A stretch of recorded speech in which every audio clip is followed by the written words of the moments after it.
સુરત શહેરના લિંબાયત વિસ્તારમાં આવેલ એક સોસાયટીમાં ભૂમાફિયાઓ દ્વારા સોસાયટીના આંતરિક રસ્તા પર ગેરકાયદેસર કબજો કરી બાંધકામ કરવાનો પ્રયાસ કરવામાં આવી રહ્યો છે। સ્થાનિક રહીશોએ આ મામલે ઉચ્ચ અધિકારીઓ સુધી અવાજ ઉઠાવ્યો હોવા છતાં વહીવટી તંત્ર દ્વારા કોઈ કાર્યવાહી કરવામાં આવી ન હોવાનો આરોપ લગાવતા હવે રહીશોએ ઉગ્ર આંદોલનની ચેતવણી આપી છે। આ વિવાદ લિંબાયત વિસ્તારના શાસ્ત્રી ચોક ગલી નંબર 2 આવેલા સર્વે નંબર 42/2 અને સર્વે નંબર 43/2 ને લઈને છે। સોસાયટીના રહીશોના જણાવ્યા અનુસાર વિસ્તારના કેટલાક ભૂમાફિયાઓ સોસાયટીના રસ્તા પર પોતાનો કબજો જમાવવા માટે સતત પ્રયાસરત છે। આ લોકો ખોટા અને બનાવટી કાગળો રજૂ કરી બાંધકામ કરવાની ધમકી આપી રહ્યા હોવાનું રહીશોએ જણાવ્યું હતું।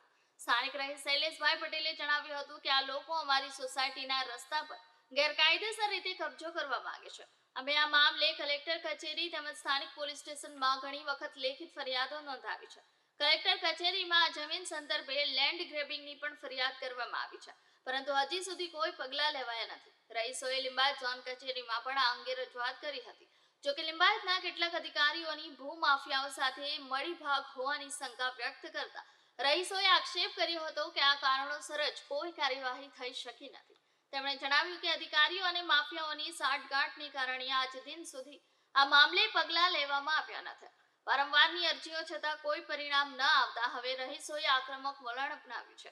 સોસાયટીના રહીશો દ્વારા લિંબાયત ઝોન કચેરીને સ્પષ્ટ ચેતવણી આપવામાં આવી છે કે જો તાત્કાલિક આ બાંધકામ સામે કાર્યવાહી કરવામાં નહીં આવે તો તેઓ ઉપવાસ અને આંદોલન કરવા મજબૂર થશે। આ અંગે લિંબાયત ઝોનના અધિકારીઓનો સંપર્ક કરવાનો પ્રયાસ કરવામાં આવ્યો હતો, પરંતુ તેમનું નિવેદન મેળવી શકાયું નથી। હવે જોવું એ રહ્યું કે વહીવટી તંત્ર આ મામલે કેટલી ઝડપથી કાર્યવાહી કરે છે અને સોસાયટીના રહીશોની સમસ્યાનો ઉકેલ લાવે છે। મોહમ્મદ અલ્તાફ ભરૂચી। અલ્તાફભાઈ, તમે લિંબાયત ઝોનમાં આવેલા છે, શા માટે આવેલા છે? અમે લિંબાયત ઝોનમાં અમે બધા સર્વે નંબર 41/2 અને સર્વે નંબર 43 શાસ્ત્રી ચોક ગલી નંબર 2 લિંબાયતના રહેવાસી છીએ અને અમે બંને સર્વે નંબર 41/2 અને સર્વે નંબર 43ના રહેવાસીઓ વચ્ચે જે રોડ રસ્તા માર્જિનની જગ્યા આવેલી છે તે જગ્યા હાજી ચીનુ અબ્દુલ કાદર નાઓએ જુદા જુદા ભૂમાફિયાઓને વેચેલી છે। તે બાબતે અમે લેન્ડ ગ્રેબિંગની પણ ફરિયાદ કરેલી છે। તેમ છતાં હાલમાં સર્વે નંબર 43માં આવેલી જગ્યા કે જે રસ્તા વપરાશની છે, જેના માલિક હાજી અબ્દુલ કાદર નહીં હોવા છતાં તેઓએ ખોટા વેરા બિલો 41/2માં નામ 41/2 તરીકે એ જગ્યાને ચડાવી દઈ અને તેમાં ચીનુ અબ્દુલ કાદરે પોતાની મિલકતો બનાવી કાઢેલી છે અને અમારા રસ્તા વપરાશ સર્વે નંબર 43ના જે મૂળ માલિક છે યાકુબ મુસ્તફા તેઓની જમીનના અમે પ્લોટ હોલ્ડરો છે। તેઓના નામે એને થયેલી જગ્યા છે, તે જગ્યાના રસ્તા વપરાશની અમારા પ્લોટ હોલ્ડરના રસ્તા વપરાશની જગ્યા ઉપર ગેરકાયદેસર કબજો કરેલો છે અને હાલમાં અન્ય ભૂમાફિયા સલીમ ટેન્શન નામના કોઈ વ્યક્તિ દ્વારા ત્યાં બાંધકામ કરવામાં આવી રહેલું છે। તે બાબતે અમે અરજીઓ પણ આપેલી છે। તેમાં ફક્ત એસએમસી દ્વારા નોટિસ સર્વ કરવાની કાર્યવાહી કરવામાં આવી છે, તે સિવાય બીજું જે બાંધકામ ચાલે છે તે તોડવાની કોઈ કામગીરી કરવામાં આવેલ નથી। તે માટે અમે રજૂઆત કરવા માટે આવેલા છીએ।